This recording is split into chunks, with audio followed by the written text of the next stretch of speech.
김큐의 경제 뉴스 큐레이션. 저는 코너지기 배아량 리포터입니다. 어렵고 복잡한 경제 한 큐에 정리해 주실 김큐 안녕하세요. 네, 어서 오십시오. 한 주 네. 별일 없으셨죠? 네, 근데 저희가 일주일에 한 번씩 만나다 보니까 네. 11월에 만났는데 지금 12월이 됐어요. 그죠. 큰일이 있었네요. 12월이 됐습니다. 그러니까요. 그 사이에 또 뉴스들도 많이 나왔는데 가장 큰 뉴스가 이게 아닐까 싶습니다. 엑스포가 불발됐어요. 네네. 이거 60조 넘는 경제 효과가 있다고 했었는데 예정에 없던 대통령까지 사과를 하더라고요.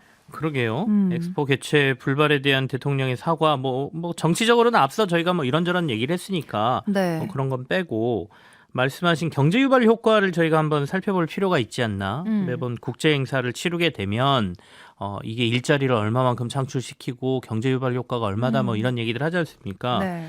이번에 부산 엑스포에 대해서 얘기할 때 우리가 경제 유발 효과 61조 원 그리고 50만 개 일자리 등으로 얘기를 했거든요.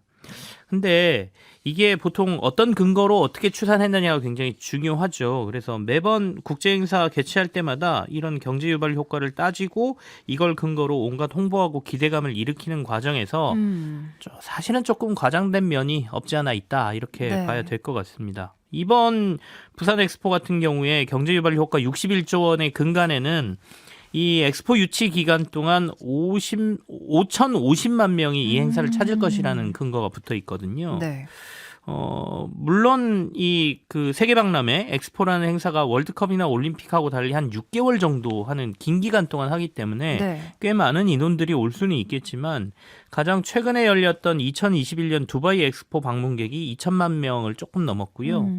그리고 이제 2025년도에 열릴 예정인 오사카 엑스포가 방문객을 지금 2,800만 명 정도로 예상을 하고 있는데 우리가 2030년에 5,050만 명 잡은 거는 좀 너무 높게 올려 잡은 것 아니냐 이런 얘기가 되겠죠.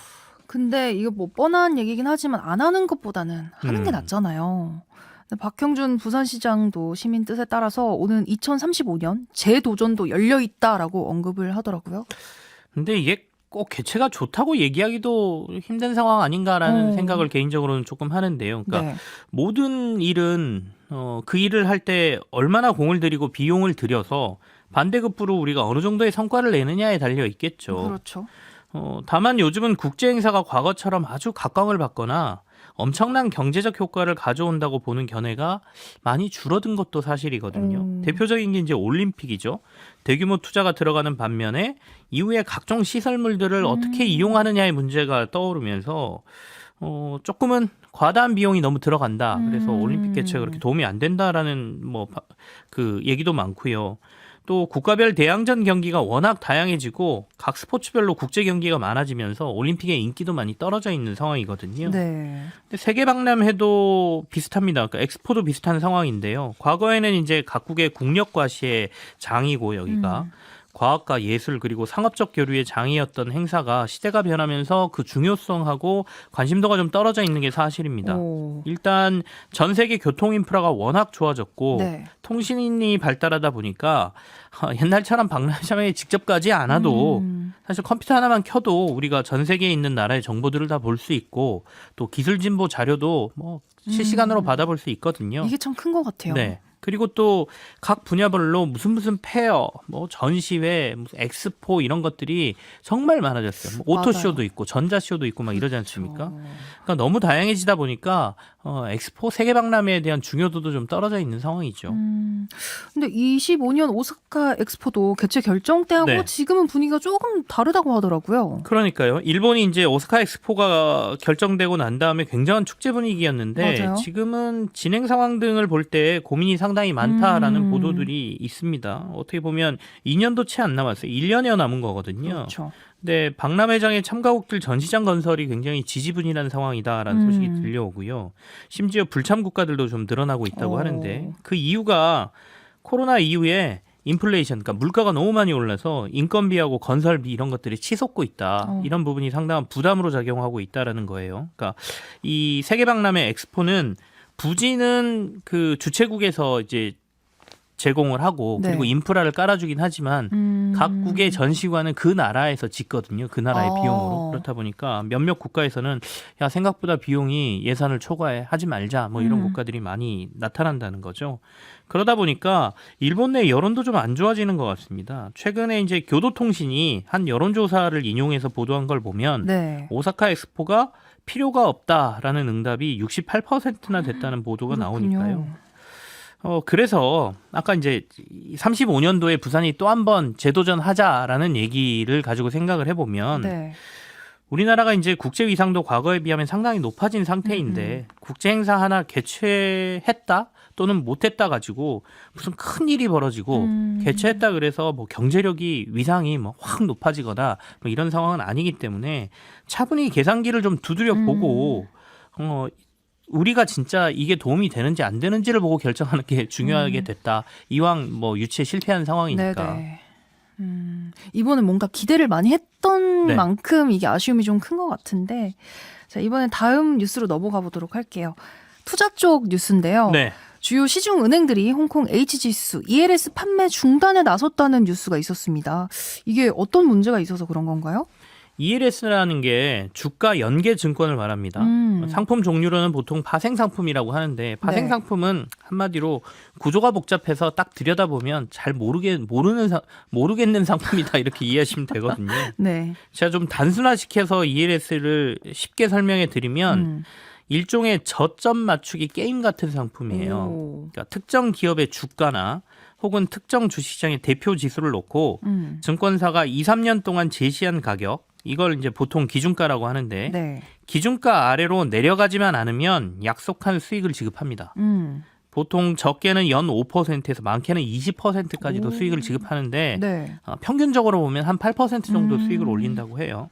근데 반대로 만기까지 한 번이라도 기준가 아래로 가격이 떨어져 버리면 처음 상품을 내놓았을 때 가격 대비해서 떨어진 만큼을 손실로 처리해 버리는 상품입니다. 그러니까 큰 손실을 볼 수 있는 상품이라는 그러게요. 얘기예요.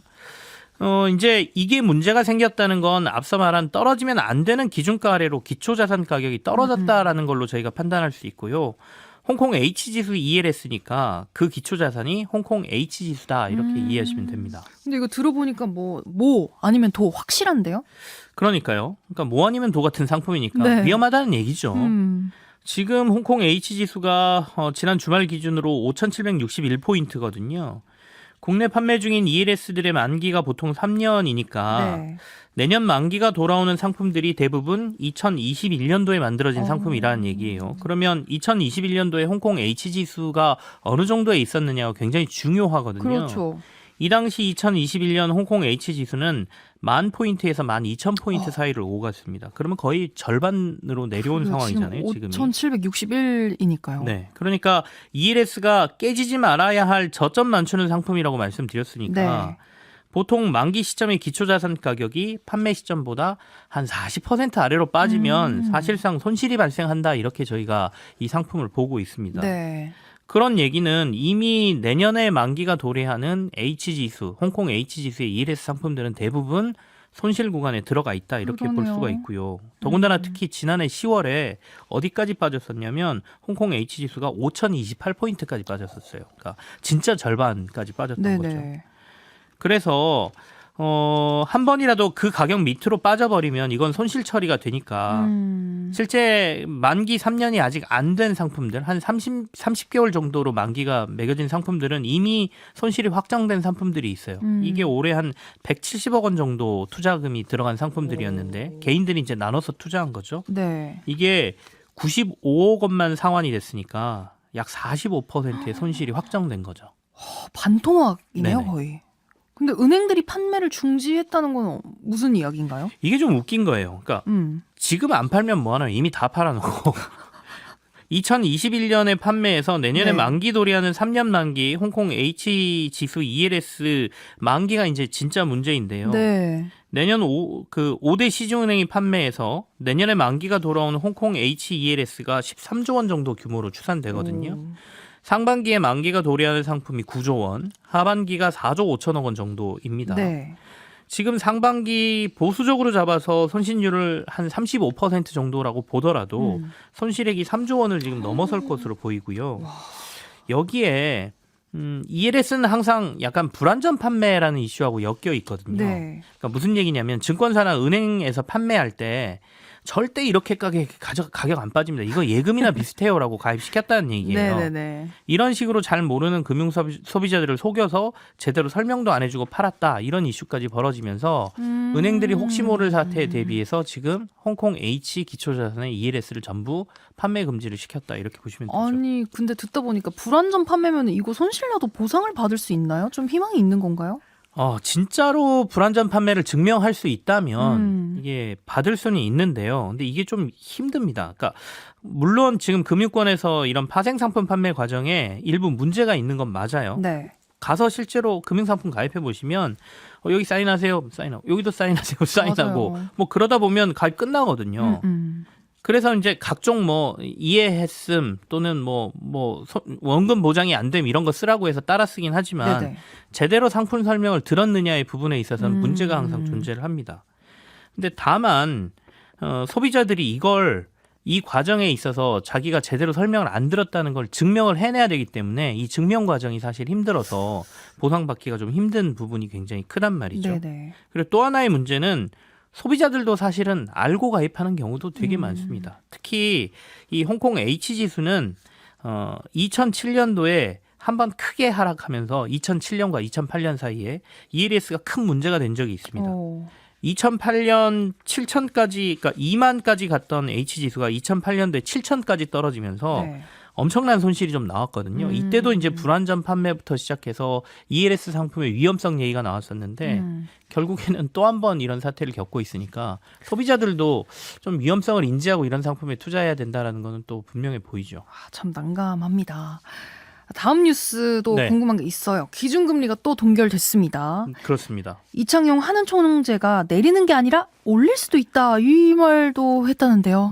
일단은 내릴 거라는 기대감이 굉장히 많은 상황이죠. 왜냐하면 미국에서 지금 금리 인하 가능성이 굉장히 언급이 많이 되고 있습니다. 네. 그러니까 물가 지표가 좀 진정되다 보니까 얼마 전까지만 해도 상반기에 한 차례 정도 인하하고 연내 1%포인트까지 인하가 가능하다 이런 얘기가 최근에는 조금 더 금리 인하 시기가 빨라지고 내년에 2.5%포인트나 인하할 수 있다는 얘기까지 나왔어요. 근데 네. 이건 좀 너무 많이 간 거다라고 시장에서 얘기는 하고 있는데 그렇다 보니까 국내에서도 금리 인하에 미국이 내리면 우리도 내리는 거 아니야라는 얘기가 좀 네네네. 있다는 것이죠.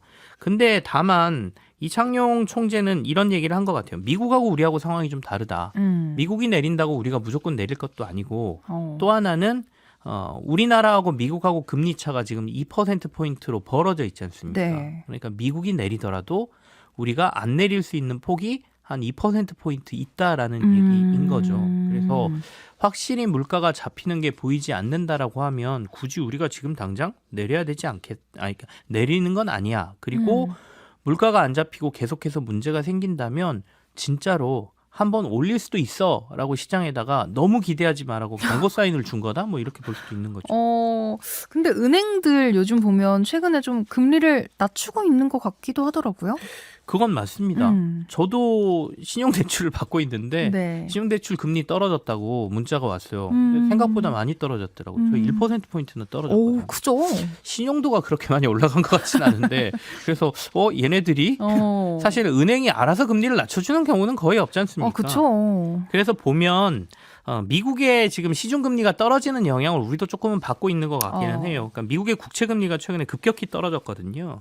그러니까 10년물 금리가 5%를 넘는다 어쩐다 한 게 한 달 전인데 이게 지금 4.3%까지 떨어졌어요. 그러다 보니까 국내 국채금리도 같이 동반해서 좀 떨어지고 은행들은 뭐 국채금리를 저거 하는 건 아니지만 네. 일반적으로 금융채라는 걸 발행을 해서 자금을 조달하기 때문에 금융채 금리가 조금 떨어지니까 은행들도 금리를 내릴 만한 폭이 조금 생겼다 이렇게 보이고요. 두 번째는 윤석열 대통령과 금융감독 당국이 힘을 합쳐서 은행들이 고금리에 뭐 엄청난 초과이익을 거두고 있다라고 막 그랬었죠. 은행을 좀 때렸지 않습니까? 네. 그러니까 여기에 대한 눈치 보기도 좀 작용을 한 것 같습니다. 그래서 일단은 금리가 지금 떨어지고 있는데 앞서도 잠깐 말씀드렸지만 이창용 총재 얘기처럼 계속해서 내릴까라는 부분은 조금은 물음표가 있어요. 기준금리를 내리지 않는 이상 시중금리가 계속해서 내려간다고 보기가 힘들다는 점이고요. 네. 그다음에 우리의 물가 상황이 어떻게 될지를 모른다. 그리고 우리가 금리를 확 내렸을 경우에 부동산 관련 대출이 확 늘어나는 현상이 좀 일어납니다. 최근에 금리 좀 떨어졌다고 했잖아요. 네. 그러니까 한 4조 원 정도 주담대가 주택담보대출이 확 나갔거든요. 그러니까 한국은행 입장에서는 가계부채도 관리해야 되기 때문에 쉽사리 확 떨어뜨리기는 좀 힘들 것이다. 그러니까 미국이 먼저 내린다 하더라도 조금 눈치 보면서 우리는 내릴 가능성이 있다. 내년에 이렇게 정리를 하겠습니다. 내리면 좋겠네요. 뭐 어떻게 됐든 간에. 오늘도 잘 들었습니다. 김큐의 경제뉴스 큐레이션 여기서 마무리할게요. 네, 지금까지 배아량 리포터와 함께했습니다. 고맙습니다. 네, 고맙습니다.